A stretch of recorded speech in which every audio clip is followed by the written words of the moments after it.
네, 할렐루야. 네, 오늘도 주님 앞에 나오신 여러분의 주의 이름으로 축복합니다. 이 시간 다 같이 사도신경으로 우리의 신앙을 고백하겠습니다. 전능하사 천지를 만드신 하나님 아버지를 내가 믿사오며 그 외아들 우리 주 예수 그리스도를 믿사오니 이는 성령으로 잉태하사 동정녀 마리아에게 나시고 본디오 빌라도에게 고난을 받으사 십자가에 못 박혀 죽으시고 장사한 지 사흘 만에 죽은 자 가운데서 다시 살아나시며 하늘에 오르사 전능하신 하나님 우편에 앉아 계시다가 저리로서 산자와 죽은 자를 심판하러 오시리라.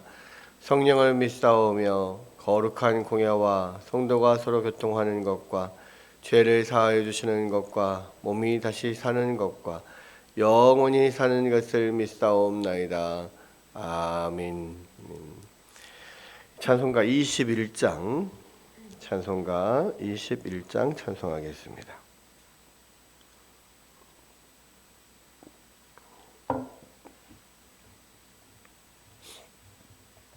찬송가 21장 찬송하겠습니다. 다 찬양하여라 전능왕 창조의 주께 내오나 주 찬양 평강과 구원의 주님 성도들아 주 앞에 이제 나와 즐겁게 찬양하여라.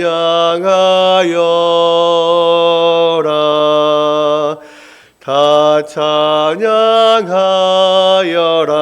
놀라운 만유의 주께 포근한 날개 밑을 뿜어주시는 주님 성도들아 주님의 뜻 안에서 내 소원 다 이루리라. 다 찬양하여라 온몸과 마음을 바쳐 이 세상 만물이 주 앞에 다 나와 찬양 성도들아 기쁘게 소리 높여 영원히 찬양하여라.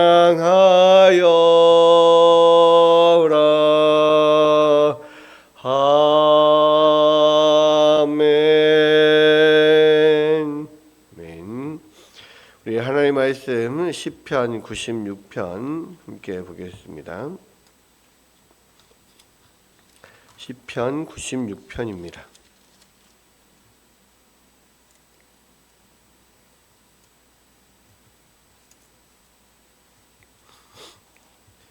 시편 96편 1절부터 13절까지 말씀 우리 다 같이 한 목소리로 합독하겠습니다.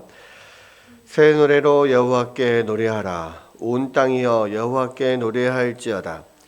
여호와께 노래하여 그의 이름을 송축하며 그의 구원을 날마다 전파할지어다. 그의 영광을 백성들 가운데 그의 기이한 행적을 만민 가운데 선포할지어다.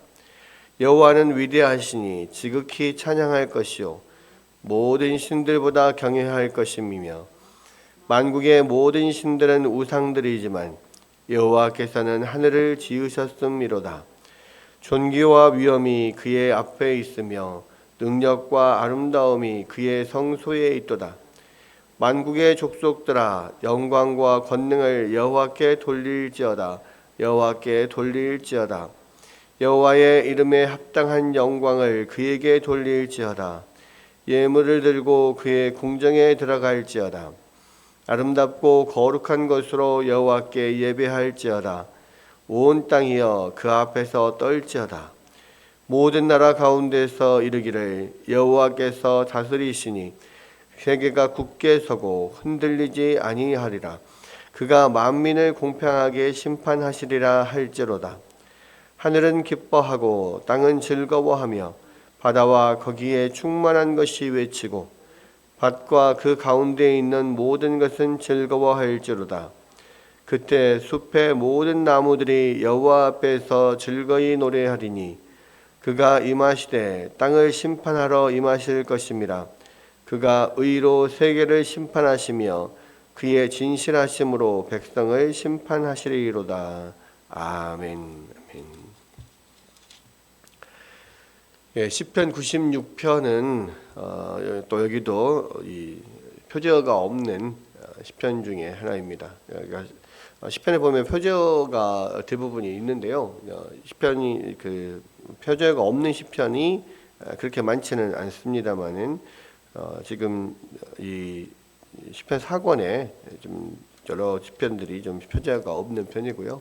150편 중에 아마 34편이 표제어가 없다라고 보통 이야기를 합니다. 그런데 이제 여기 지금 우리가 가진 번역된 성경에는 이제 시편 표제어가 없는데요. 이 구약 성경 전체를 헬라어로 번역한 70인역 성경이라는 책이 있어요. 근데 이 70인역 성경에 있는 시편 96편은 이게 다윗의 시라고 되어 있습니다. 다윗의 시라고 되어 있고 그리고 이제 그 역대에 나오는 이 다윗이 이 하나님의 하나님의 언약궤를 오베데돔의 그 집에서 다윗성으로 들여올 때 그 앞에서 막 춤추며 뛰놀며 하나님을 찬양하며 모든 악기들로 막 찬양하면서 그렇게 막 들어오잖아요. 그때 다윗이 지어서 불렀던 그런 시편이다. 뭐 이런 또 학자들의 이야기들이 있고 실제로 역대서에 나오는 그때 이 다윗의 시가 이 96편하고 되게 유사한 면들이 많이 있다라고 합니다. 그래서 아마 이 다윗의 시일 것이다 이렇게 생각을 하고 또 그렇게 언약궤를 다윗성으로 들여올 때 그 앞에서 막 춤추며 뛰놀면서 그렇게 찬양했던 그때 불렀던 다윗의 시일 거다 그렇게 이야기를 생각을 하는 거죠.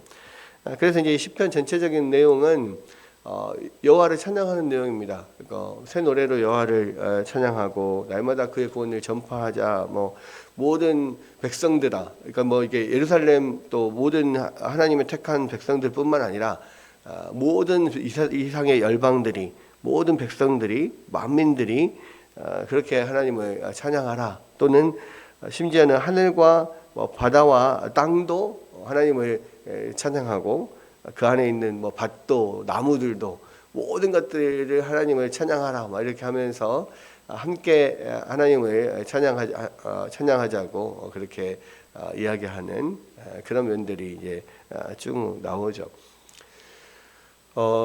그래서 이제 이 다윗이 얼마나 하나님을 기뻐하면서 또 그 언약궤가 다윗성으로 들어오는 거. 그러니까 언약궤는 하나님의 임재잖아요. 그러니까 하나님의 임재의 상징인데 하나님이 우리와 함께하고 또 우리의 거처로 들어오시는 것에 대해서 너무너무 기뻐하면서 찬양을 하는 또 모든 세계 만민과 모든 만물들에게 하나님을 찬양하라고 그렇게 권고하는 그런 내용이 바로 이제 96편의 이야기입니다.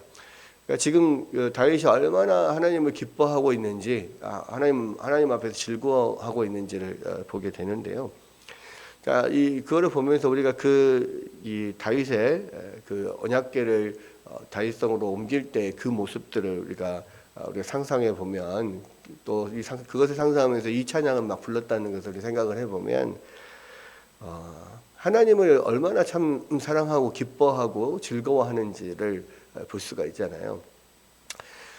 사실 우리가 이제 하나님 앞에 예배를 드릴 때 하나님을 찬양할 때 정말로 내가 하나님을 사랑하고 하나님을 정말 하나님이 살아계심을 믿고 또 하나님 우리와 함께하심을 믿는다면 진짜로 정말 그 하나님을 찬양하는 것이 너무너무 즐겁고 기뻐야 되거든요. 그런데 많은 경우에 우리들은 진짜로 그렇게 하나님을 기뻐하고 있는지, 우리가 하나님을 찬양할 때, 우리가 예배할 때 그런 모습을 좀 돌아볼 필요가 있습니다. 많은 경우에 우리가 예배를 드릴 때 예배는 그냥 당연히 드려야 되는 것 이렇게 생각을 많이 하면서 주일이니까 거룩하게 하나님 앞에 예배해야 된다 이런 마음으로 나와서 예배하는 경우들이 많잖아요. 그래서 그런지 많은 경우에 우리가 예배가 즐겁다라고 느끼는 경우들이 많지 않을 수 있는 것 같아요. 근데 진짜로 하나님을 즐거워하잖아요. 그럼 예배가 굉장히 즐겁습니다.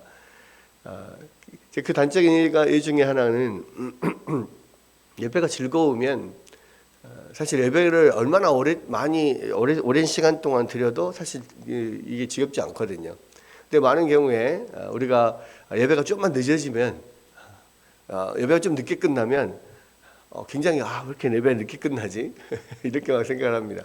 우리 재밌는 영화를 보면은 뭐 2시간, 3시간이 뭐 그냥 뭐 언제 지나가는지 모르게 샥 지나가잖아요. 재밌는 영화를 봐도 2시간, 3시간을 꼼짝도 않고 봅니다. 그런데 우리가 하나님 앞에 드리는 예배, 끼케야 1시간 남짓, 1시간 좀 더 드릴 수도 있고, 1시간 정도 보통 이렇게 드리는데, 거기에서 좀만 더 길어지면은, 이거 왜 이렇게 예배가 길어지냐, 이렇게 생각한다는 것은, 그런 영화보다도 사실은 예배를 더 즐거워하지 않는다는 이야기거든요. 그래서 이제 가장 은혜로운 설교가 어떤 설교냐고 했을 때, 짧은 설교 이런 거를 되게 은혜로운 설교라고 생각하잖아요. 많은 경우에. 근데 실제로 이제 한참 지금은 또 중국 기독교가 막 그렇게 막 하나님 앞에 막 간절한지 잘 모르겠습니다. 그런데 이제 예전에 정말 이제 중국 기독교가 한참 막 부흥하고 또 하나님 앞에서 막 정말 뜨겁게 예배하며 나갈 때 그럴 때 중국에 가서 이제 선교하시는 목사님들을 이렇게 이야기를 들어보면 막 찬송가가 99절까지 있대요. 찬송가 99절까지 있는데 그 찬송가 99절을 막 이렇게 찬송하고 그리고 은혜가 되면 다시 한번 합시다. 또 하고 뭐 그렇게 하는 경우들이 많이 있다. 그런 이야기들도 듣고 그랬거든요. 그리고 예배를 드리기 위해서 막 몇 시간씩 걸어서 오고 또 예배 끝나고 또 몇 시간씩 걸어서 가고. 근데 사실 그게 이제 옛날에 우리의 초창기 한국의 이제 선교 초창기의 모습들이 사실은 그런 모습들이었잖아요. 그런데 우리는 가장 좋은 교회가 어떤 교회냐? 가장 가까운 교회. 뭐 이렇게 생각하고 오랜 시간 동안 걸어서 가거나 차 타고 가야 되는 교회는 당연히 너무 멀면은 그 교회는 안 가고 가까운 교회를 가는 게 맞다. 뭐 이렇게 생각하는 경우도 많고 많이 그렇잖아요. 근데 이제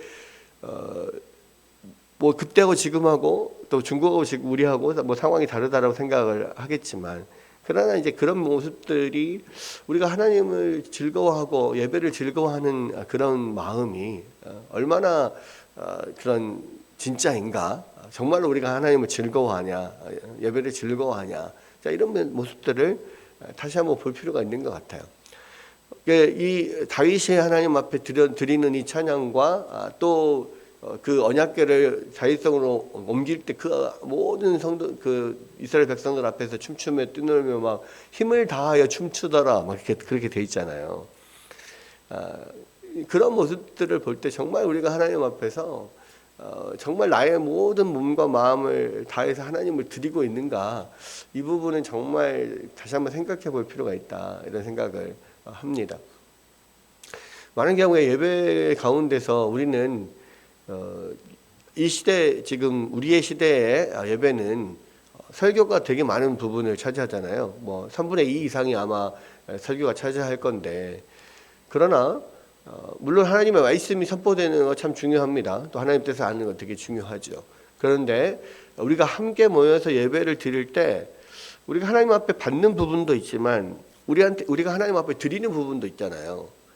그게 이제 찬양이고 기도고 또 헌물이고 헌금이고 뭐 그렇거든요.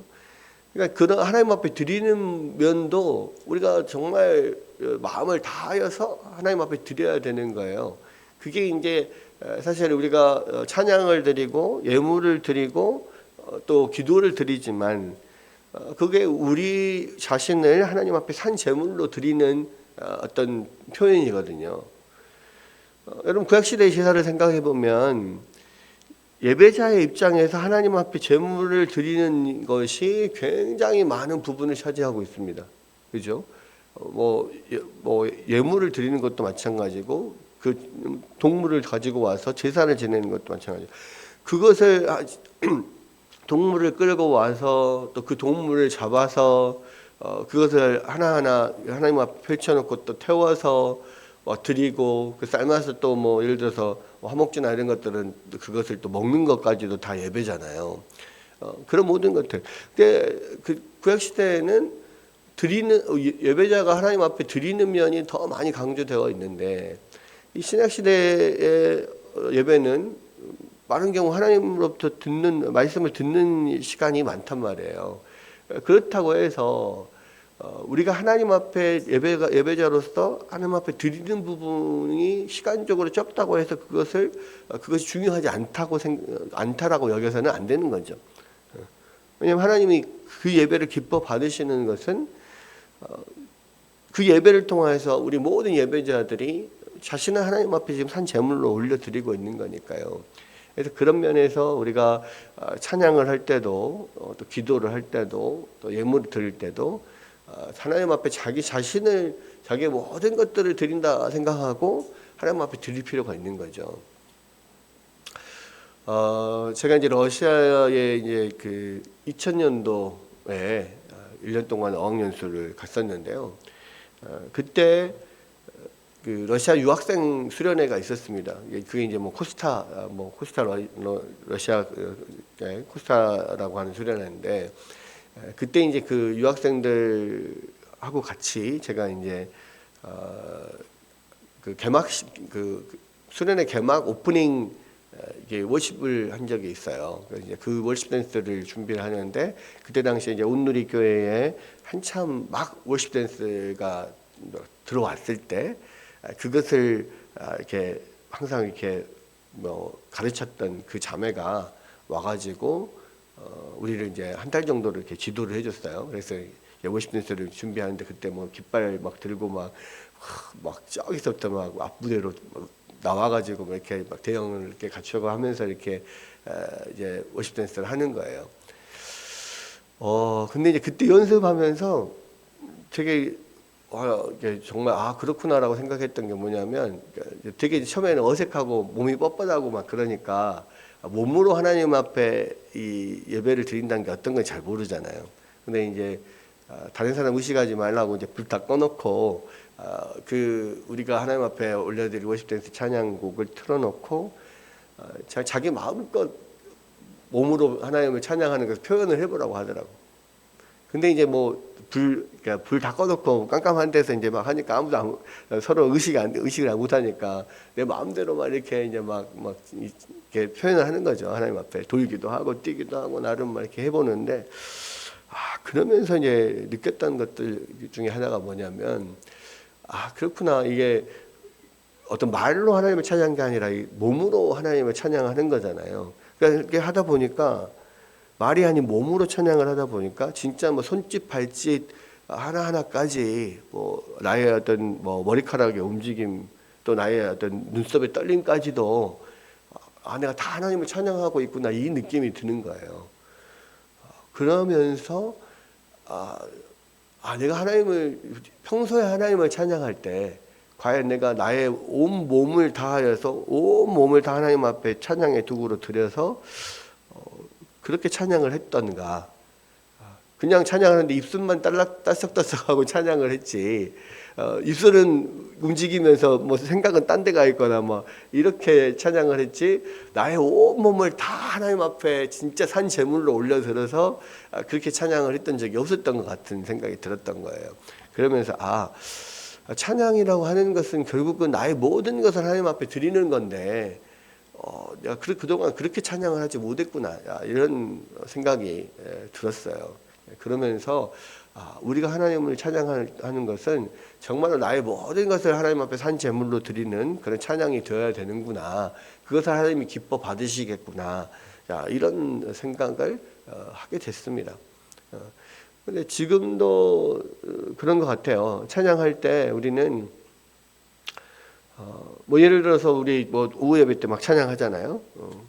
오전 예배 때하고 오후 예배 때 또 찬양이 좀 다르죠. 왜냐하면 오전 예배는 찬송가 또 시편 찬양 뭐 이런 걸 찬양하니까, 또 오후 예배 때는 조금 더 현대적인 또 시스템을 가지고 박수도 치고 뭐 하면서 찬양을 하는데요. 근데 가끔 이렇게 찬양하다 보면 그런 생각이 들어요. 내가 박수를 치는, 박수 따로 입 따로 생각 따로 막 이렇게 찬양을 하는데 세 개가 다 따로따로 놀아요. 뭐 이런 경우들이 많이 있거든요. 이게 과연 하나님 기뻐 받으시는 찬양이 될까? 막 이런 생각들을 하게 되는데, 지금 이 시편 96편의 찬양들을 보십시오. 이 다윗이 막 그렇게 이 언약궤 앞에서 기뻐 뛰놀며 춤추며 막 하나님 앞에 전심으로 진짜 찬양을 하잖아요. 예. 거기서도 뭐 힘을 다해 찬양하더라. 사무엘하에도 그렇게 나오고, 여기서도 보면 이 내용 자체가 막 모든 만물들아 막 하나님을 찬양하라 막 하면서 막 기뻐하면서 하나님의 영광과 권능을 하나님께 돌릴지어다, 뭐 그 이름에 합당한 영광을 하나님 앞에 돌릴지어다 막 이러면서 뭐 아름답고 거룩한 것으로 하나님 앞에 예배할지어다, 온 땅이 그 앞에 떨지어다 막 이렇게 하는데, 이게 막 그 정말 너무너무 신나서 전심으로 하나님을 찬양하는구나. 온 땅이 하나님을 찬양하는 것이 마땅하다고 생각하면서 그렇게 하는구나, 이런 생각들을 많이 하게 됩니다. 사실은 우리가 하루하루를 살아가면서 정말 하나님을 기뻐하고 즐거워하는 것, 이것이 정말 중요하거든요. 이 웨스트민스터 신앙고백서, 또 특별히 서열의 문답 일문일답에 보면 인생의 목적이 뭐냐라고 했을 때, 우리의 인생의 목적은 우리가 하나님을 즐거워하고 영원토록 그를 기뻐하고 하는 것, 이것이 우리 인생의 목적이라 그랬잖아요. 그렇죠. 그래서 우리가 날마다 하나님께서 우리를 창조하신 그 목적이 뭐냐면, 날마다 하나님을 기뻐하고 영원토록 주님을 즐거워하는 것, 이것이 하나님 우리를 만드신 목적인데, 우리가 목적에 맞게 살지 않고 있는 것 같아요. 오늘도 눈 떠서 또 하나님 앞에 나오면서 하나님을 기뻐하며 즐거워하며 하루를 시작하고 또 그렇게 하루를 함께 살고 있는지, 그런 것들 한번 돌아보면서 하나님, 우리가 정말로 날마다 하나님을 기뻐하며 찬양하며 즐거워하며 그렇게 살아가기 원합니다. 또 하나님 너무너무 하나님과 함께함이 좋습니다. 감사합니다. 이런 그런 기쁨과 감사를 날마다 하나님 앞에 드리면서 삶이 얼마나 좋겠는가, 또 하나님 얼마나 기뻐하시겠는가, 우리 모든 삶이 하나님 앞에 그런 예배가 되면 얼마나 좋겠는가, 이런 생각들을 해봅니다. 오늘 시편 96편을 통해서 우리 예배의 자세들을 한번 생각해보고, 또 우리의 모든 삶이 주님을 기뻐하고 즐거워하는 삶이 되기를 우리가 소원하며 기도하는 아침이 되기를 주의 이름으로 축원합니다.